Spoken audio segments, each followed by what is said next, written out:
ಅಲೆಮಾರಿ ಸಮುದಾಯಗಳಿಂದ ಒಳ ಮೀಸಲಾತಿಗಾಗಿ ಹೋರಾಟ. ಸರಗುಪ್ಪ ನಗರದ ಸರ್ಕಾರಿ ನೌಕರರ ಭವನದ ಸಭಾಂಗಣದಲ್ಲಿ ಪರಿಶಿಷ್ಟ ಜಾತಿ, ಅಲೆಮಾರಿ ಬುಡಕಟ್ಟು, ಸೂಕ್ಷ್ಮ ಮತ್ತು ಅತಿ ಸೂಕ್ಷ್ಮ ಅಲೆಮಾರಿ ಸಮುದಾಯಗಳ ಒಳ ಮೀಸಲಾತಿ ಹೋರಾಟ ಸಮಿತಿಯಿಂದ ಬೆಳಗಾವಿ ಸುವರ್ಣಸೌಧ ಚಲೋ ಕುರಿತು ಸುದ್ದಿಗೋಷ್ಠಿ ನಡೆಯಿತು. ಪರಿಶಿಷ್ಟ ಅಲೆಮಾರಿ ಸಮುದಾಯಗಳ ಮಹಾಸಭಾದ ಜಿಲ್ಲಾಧ್ಯಕ್ಷ ಶಿವಕುಮಾರ್ ಮಾತನಾಡಿ, ಆಗಸ್ಟ್ 1, 2024ರಂದು ಸರ್ವೋಚ್ಚ ನ್ಯಾಯಾಲಯದಲ್ಲಿ ಒಳ ಮೀಸಲಾತಿ ಐತಿಹಾಸಿಕ ತೀರ್ಪನ್ನು ಸ್ವಾಗತಿಸುತ್ತೇವೆ. ತೀರ್ಪಿನಲ್ಲಿರುವ ಸೂಕ್ತ ಪ್ರಾತಿನಿಧ್ಯವನ್ನು ಶಿಕ್ಷಣ, ಸರ್ಕಾರಿ ಸೇವೆಗಳಲ್ಲಿ ಪಡೆಯದೇ ಇರುವ ಪರಿಶಿಷ್ಟ ಜಾತಿಯಲ್ಲಿನ 49 ಸೂಕ್ಷ್ಮ ಮತ್ತು ಅತಿ ಸೂಕ್ಷ್ಮ ಅಲೆಮಾರಿ ಸಮುದಾಯಗಳಿಗೆ 3% ಒಳ ಮೀಸಲಾತಿಯನ್ನು ಸರ್ಕಾರ ಕಲ್ಪಿಸಬೇಕು.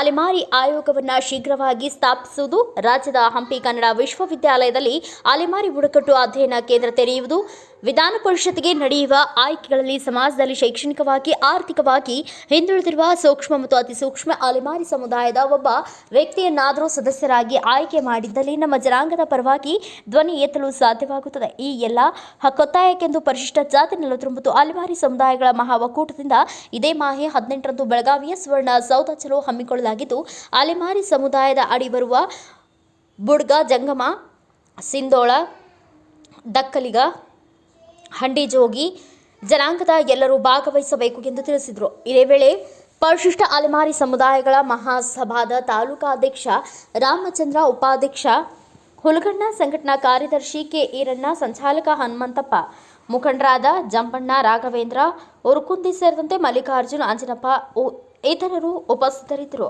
ನಾಗಮೋಹನ್ ಆಯೋಗಕ್ಕೂ ಕೂಡ ನಾವು ಇವತ್ತು ಆಗ್ರಹ ಮಾಡ್ತಾ ಇದ್ದೀವಿ, ಸರ್ಕಾರಕ್ಕೂ ಆಗ್ರಹ ಮಾಡ್ತಾ ಇದ್ದೀವಿ. ಸರಿಸುಮಾರು ಈ ಸಮುದಾಯಗಳು ಏನು 2011ರಲ್ಲಿ ಜನಗಣತಿ ಮಾಡಿದೆ, ಅದರಲ್ಲಿ ಲೆಕ್ಕಕ್ಕೆ ಸಿಗದಂತ ಜನಗಣತಿಗೆ ಸಿಕ್ಕಿಲ್ಲ ಈ ಸಮುದಾಯಗಳು. ಇವತ್ತು 500,000 ಜನಸಂಖ್ಯೆ ಇದ್ದಾವೆ, 5,000 ಜನಸಂಖ್ಯೆ ಇದ್ದಿದ್ದು ಈ ಸಮುದಾಯಗಳು ಇದ್ದಾವೆ. ಆದರೆ ಏನು ಸುಪ್ರೀಂ ಕೋರ್ಟ್ ಹೇಳಿದೆ, ಯಾವುದೇ ರೀತಿಯಾಗಿ ಜನಸಂಖ್ಯೆ ಅನುಗುಣವಾಗಿ ಕೊಡಬಾರ್ದು, ಜನಸಂಖ್ಯೆ ಅನುಗುಣವಾಗಿ ಕೊಟ್ಟರೆ ಈ ಸಮುದಾಯಗಳು ನೆಲಸ ಮಾಡ್ತವೆ, ಈ ಸಮುದಾಯಗಳಿಗೆ ನ್ಯಾಯನೇ ಸಿಗಲ್ಲ. ಅದಕ್ಕೋಸ್ಕರ ನಾವು ಸರ್ಕಾರಕ್ಕೆ ಒತ್ತಾಯ ಮಾಡೋದು, ಯಾವುದೇ ಕಾರಣಕ್ಕೂ ಜನಸಂಖ್ಯೆ ಆಧಾರದ ಮೇಲೆ ಕೊಡಬಾರ್ದು. ಯಾರು ಹಿಂದುಳಿದಿರ್ತಾರೆ, ಯಾರು ಶಿಕ್ಷಣದಲ್ಲಿ, ಉದ್ಯೋಗದಲ್ಲಿ, ಆರ್ಥಿಕವಾಗಿ, ಶೈಕ್ಷಣಿಕವಾಗಿ, ರಾಜಕೀಯವಾಗಿ ಹಿಂದುಳಿದಿರ್ತಾರೆ ಅಂತ ಸಮುದಾಯಗಳನ್ನು ನೀವು ಗುರುತಿಸಬೇಕು. ಅಂತ ಸಮುದಾಯಗಳಿಗೆ ನ್ಯಾಯವನ್ನು ಕೊಡಿಸಬೇಕಾದ್ರೆ ಇವತ್ತು 49 ಜಾತಿಗಳಿಗೆ 3% ಕೊಟ್ಟಿದ್ದೆ. ಆದರೆ ಈ ಸಮುದಾಯಗಳು ಮುಂದೆ ಬರಲಿಕ್ಕೆ ಸಾಧ್ಯ ಆಗ್ತೈತಿ. ಅವರನ್ನು ಬೇರ್ಪಡಿಸಿ ನಮಗೆ ಆದಂತಹ ಒಂದು 49 ಜಾತಿಗೆ ಪ್ರತ್ಯೇಕವಾದಂತಹ ಒಂದು ನಿಗಮವನ್ನು ಸ್ಥಾಪನೆ ಮಾಡಬೇಕು ಅಂತೇಳಿ ನಾವು ಇವತ್ತು ಸರ್ಕಾರಕ್ಕೆ ಒತ್ತಾಯ ಮಾಡ್ತೇವೆ. ಯಾಕಂದ್ರೆ ಇವತ್ತು 500,000 ಜನಸಂಖ್ಯೆ ಇರೋರು 5 ಲಕ್ಷ ಜನಸಂಖ್ಯೆ ಇದ್ದವ್ರ ಜೊತೆ ಪೈಪೋಟಿ ಮಾಡೋಕ್ಕಾಗಲ್ಲ. ಅದಕ್ಕೋಸ್ಕರ ಈ ಸಮುದಾಯಗಳಿಗೆ ನ್ಯಾಯ ಕೊಡಿಸಬೇಕಾದ ನಿಟ್ಟಿನಲ್ಲಿ ಏನನ್ನ ಸರ್ಕಾರಕ್ಕೆ ಗಮನದಲ್ಲಿ ಇದ್ರೆ ಈ ಕೂಡಲೇ 49 ಜಾತಿಗೆ ಇವಾಗ ಇರುವಂತ ನಿಗಮವನ್ನು ಮುಂದುವರಿಸಿ ಆ 2 ಸಮುದಾಯಗಳನ್ನ ಪರ್ಚಪರ್ಮ ಸಮುದಾಯಗಳನ್ನ ಬೇರ್ಪಡಿಸಿ ಅವರಿಗೆ ಆದಂತ ನಿಗಮವನ್ನು ಘೋಷಣೆ ಮಾಡಿ ನಮ್ಮ ಜನ ಯಾವುದೇ ರೀತಿಯ ತಕರಾರಿಲ್ಲ. ಅದೇ ರೀತಿಯಾಗಿ ಇವತ್ತು ಹಂಪಿ ಕನ್ನಡ ವಿಶ್ವವಿದ್ಯಾಲಯದಲ್ಲಿ ಅಲೆಮಾರಿ ಅಧ್ಯಯನ ಕೇಂದ್ರವೊಂದು ಆಗ್ಬೇಕಂತ ನಾವು ಇವತ್ತು ಸರ್ಕಾರಕ್ಕೆ ಒತ್ತಾಯ ಮಾಡ್ತಾ ಇದ್ದೀವಿ.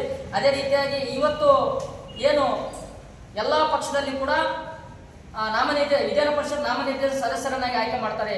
ಅದರಲ್ಲಿ ಬ್ಯೂರೋ ರಿಪೋರ್ಟ್ ಶ್ರೀನಿವಾಸ್ ನಾಯಕ್, ಭಾರತ ವೈಭವ ನ್ಯೂಸ್, ಸಿರಗುಪ್ಪ.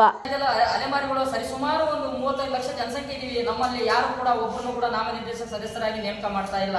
ಯಾಕಂದ್ರೆ ಈ Thanks for watching. Read, discuss and debate with editor Dr. Yan Prashant Rao. Wanted reporters in print, digital and visual media for Bharat Vaibhav Daily Newspaper, BV News 5 Channel and BV Fast Web News from all the talukas of Karnataka, Goa and Maharashtra. If interested, send your resume to 9019229369.